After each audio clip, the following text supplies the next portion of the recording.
Ballots from Election Day are being counted as we speak. At least we hope they are. Here's a look at the lines we saw at some polling places today. Obviously didn't expect as big a turnout this time around as we would typically see during, say, a presidential election year. But there were several important items on ballots all across Central Texas today and tonight.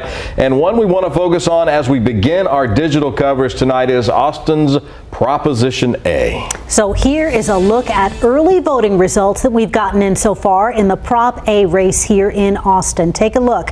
This is the proposition that would set new staffing and training for Austin police. And the early voting results, you can see about 66% of voters cast ballots against Prop A in that early voting section and 34% voting for it in early voting. Now this just based on the early numbers. Again, we don't have the numbers from today just yet, so we'll see if any changes come in, but it looks like right now the vote against Prop A is way ahead. Now, those who are for Prop A have said it would have kept Austin safer at a time when police staffing is down and violent crime and gun violence is up. But those against Prop A say it would simply cost too much to implement and force the city to cut other vital services like EMS and firefighters. So KVUE is keeping a very close eye on this ballot issue tonight.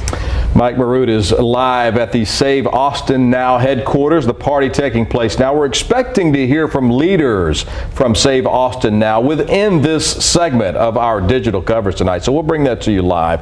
Darrenisha Heron is at No Way Prop A's watch party tonight in Austin. So let's start with her. Darrenisha, how are things looking out there? What's the attitude like out there tonight?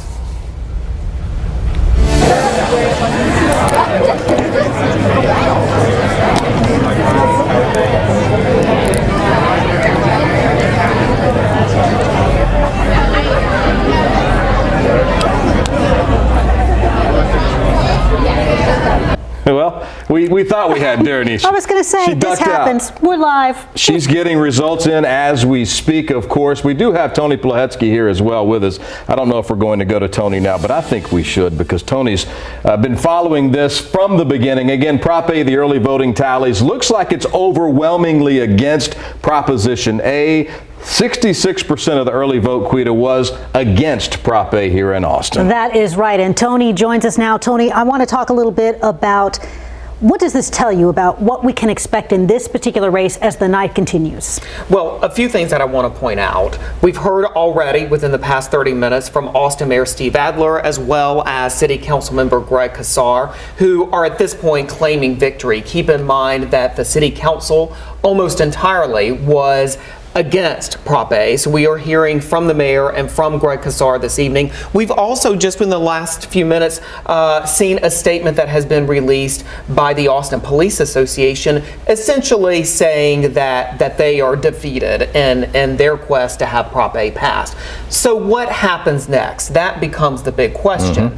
Well, regardless of whether Prop A passes or not, the city is still in a position, Brian and Quita, of having to go out and hire new police officers. Whether or not people believed and voters believed that Prop A was the solution to a staffing issue, many people believe, and the department itself believes, and city council members believe, that there is still a need for more police officers. So whether or not Prop A passed or not, the city was still going to be in a position of having to go out nationally, recruit police officers, cadets from across the country, bring them to Austin, train them, get them ready for going out on the street. And that's a process that is going to take many months.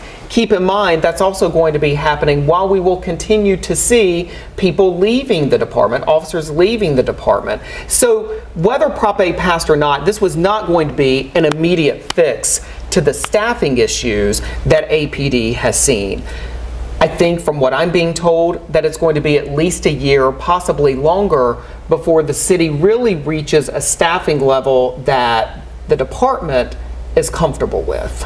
And let's be clear about that part of it too. That was going to be the case, like you said, regardless of whether or not this passes, this Proposition A passes. It looks right now, as far as the early voting tallies, that it is not going to pass. Right. I mean, we don't know, of course, how many people voted Election Day, but when you see those numbers from early voting, of course, is always an indicator for what's happening on Election Day. And when you see a gap that big, of course, as we all know from covering years of elections, it's going to be almost impossible for Prop A to pass at this point. I mean, anything, I guess, is possible, but when you see that margin there, it is significant.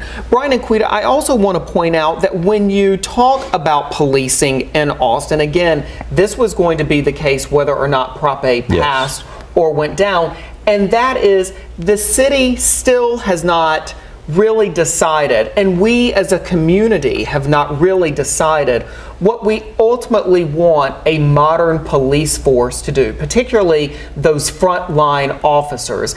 And that was part of our series, Reforming the Force. We have seen reformers over time really say, well, you don't need a police officer to do this function, and we shouldn't be sending police officers to that function. Of course, with new Police Chief Joe Chacon, he has made some modifications in the types of calls that sworn, uniformed police officers go to, but over time, I think that conversation is really going to continue, and it's really going to be on him and his executive team and the city as a whole, but really our voices as a community as well, to factor in what do we really want and what do we expect our police officers to do day in, day out, and especially those frontline officers. That is definitely something that needs to be figured out. And Tony, I want to take a look back at a little bit of the history here of Save Austin Now. It was very successful in pushing to re-implement the camping ban here in Austin, but what does that say about their chances here tonight? I mean, the first one was just over the top successful. This one, apparently, looking at early voting, not so much. Well, certainly in stories we have done and conversations that I've had, reporting conversations that I've had with Matt Mackowiak, one of the co-founders of Save Austin Now, and of course, someone you probably all have seen on our air as well. One of the things that Matt Mackowiak was really, of course, betting on is that Save Austin Now would continue to ride the momentum, the tailwind from that vote to ban public camping. Quita, as you mentioned, it was an overwhelming success for Save Austin Now. And I think Matt Mackowiak really was hoping, and other officials, organizers for Save Austin Now were really hoping that they would continue to get success, obviously, with this proposition as well. And they were already beginning to eye city council races next year. We know that the mayor's race is up for grabs. There are a number of seats on the city council. That are up for grabs. And Mackowiak and his group were already targeting certain races, and I believe certain candidates as well, that they were going to run in some of those races. What does this do to their plans? Well, you can bet they're going to be regrouping tomorrow morning and trying to figure out how big of a voice they will really have in local politics. Again, they had one with the homeless issue and public camping issue, but that voice has truly been muted, apparently, tonight, judging from those early voting results. Again, we don't have the final tallies in, but we do also mention that that was just back in May when the homeless ban was reinstated. So it hasn't really been that long that they've turned their tide or turned their focus to this issue. So my question to you would be, when you get into a situation like this where you're able to get these items on the ballot, which is a huge step in the first place, is there enough interest and enough cooperation, do you think, between the two sides now, where this reimagining, as you've reported on extensively, is able to move forward now? I mean, in many ways, I think it will. But again, in terms of what exactly happens, I think is going to have and really require a lot of public input as well. Residents, instead of going to the ballot box to maybe vote on certain issues, will have the ability to speak to city leaders and speak to the city council. Again, the question before us, that remains before us, is Proposition A or not, what do we really want from our police force? And I think that clearly we are still in the midst of that conversation with no real resolution to that conversation. I was going to say, this has been a very divisive issue in the city of Austin. It has been among the most divisive issues that I've covered in my 2 decades here. It really has pitted, obviously, a lot of different factions of the community together. But again, when you look at these early returns tonight, the people have spoken. They've spoken in that this isn't the way they wanted it done, but it doesn't necessarily mean it doesn't need to be changed. That is 100% true. I mean, and if you talk to voters, as I have done over the past several weeks as well, you know, what many of them say is, I want more police officers. I do think the city needs more police officers. I just don't believe that this is the path toward getting that resolution. Let's pop up those early voting numbers again, just in case people are joining us a little bit late there. You can see 66% of the early voters now counted against Prop A, 34% for it. And it's important to remember, as Quita said, these are just the early numbers. But again, those votes, if you put the numbers together, around 100,000, more than 100,000 total for early voting and mail-in ballots. I know No Way Prop A was a huge part of the discussion about this specific proposition. Darrenisha Heron is there with them tonight. I'm sure they are watching the numbers come in just like we are, Darrenisha. What is the atmosphere? I would assume jubilant tonight.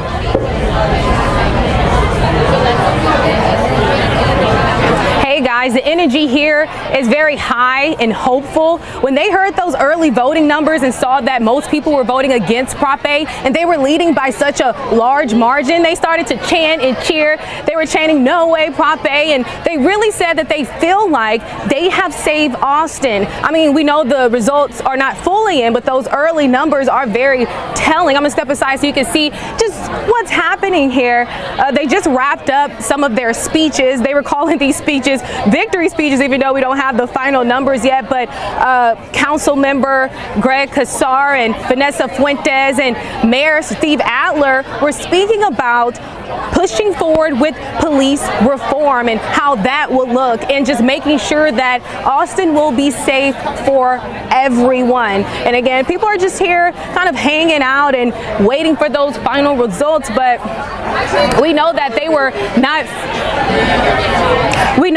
are not for Prop A because they were saying that it's just fiscally irresponsible, and they were afraid that it will lead to cuts for other departments. And so you see what's happening here right now, but we're going to go ahead and go over to Save Austin now. They're having an election party and they're having a speech right now, so we're just going ahead and listen in.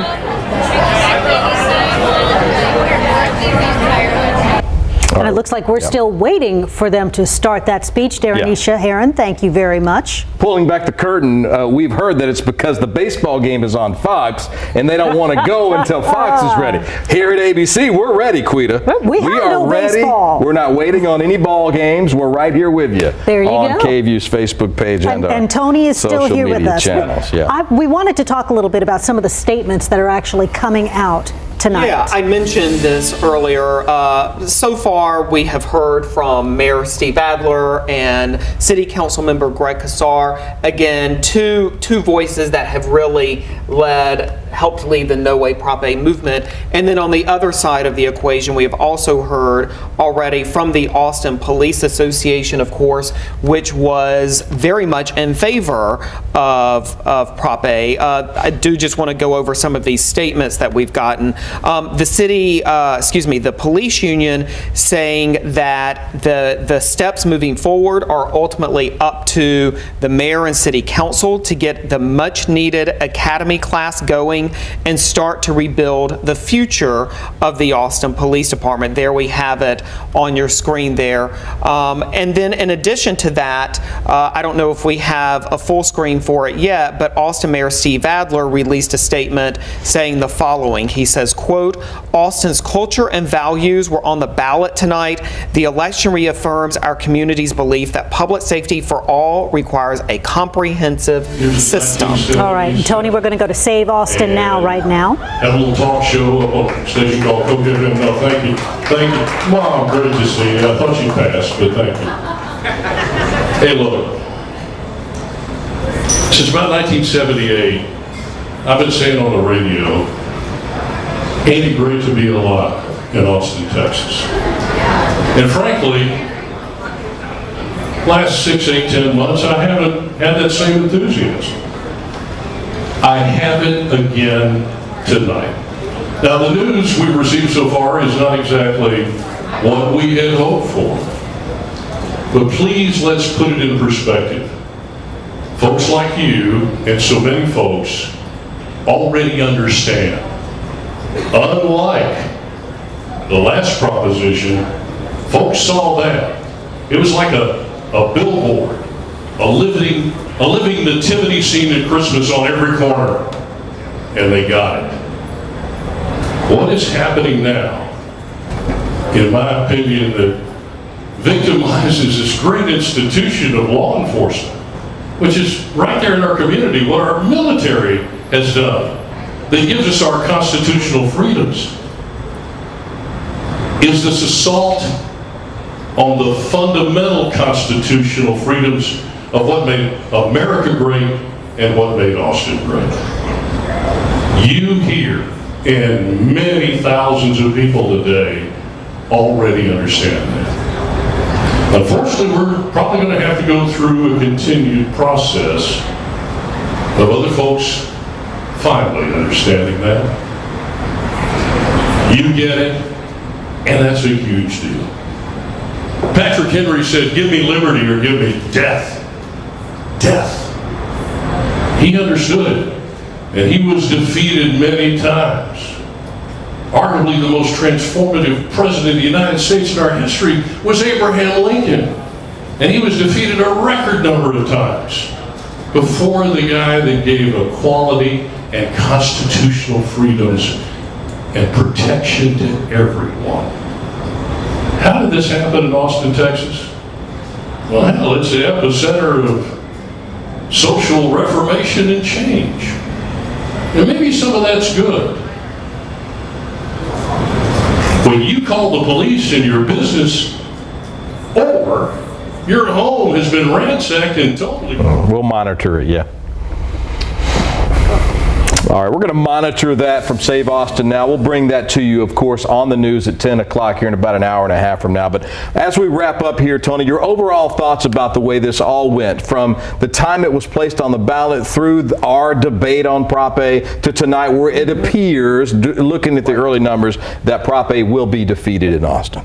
Again, I think that what is going to have to happen is the city is going to really need to focus on hiring to get to a level that APD at least says that it should be. But again, that conversation really has to continue from what I'm being told from people in the community. Again, do we want police officers going to burglary alarms at homes, for example? Is that something that we want our police officers to do? You know, in terms of responding to mental health calls, how that all gets worked out in terms of sending mental health professionals or uniformed police officers. So there are a lot of questions going forward, again, that really were before us, whether or not Prop A passed or not. I was going to say, as long as I've lived here in Austin, it's always been a question. What kind of policing do we want in our city? Right, and now, of course, in the aftermath of George Floyd's murder nationally, and of course, other incidents, controversial incidents here in Austin, that question is even, obviously, has more meaning now. All right, Tony, thank you. And we just had the numbers up on the screen a little bit. Of course, still waiting for some of the other numbers to come rolling in. These are the early voting numbers. You can see those against, Prop A, 66%. Those in favor of Prop A, 34%. An overwhelming lead at this point. Again, we're going to keep an eye on that and all the other local elections and propositions, and even the state constitutional amendments or propositions from today. So we're going to update you on all those tonight on the news at 10. That's right. And thank you so much for joining us for this KVUE News Election Night update. Like Brian said, we'll be updating our election results throughout the night on our website, KVUE.com. We'll see you back here at 10. Hope you have a great evening.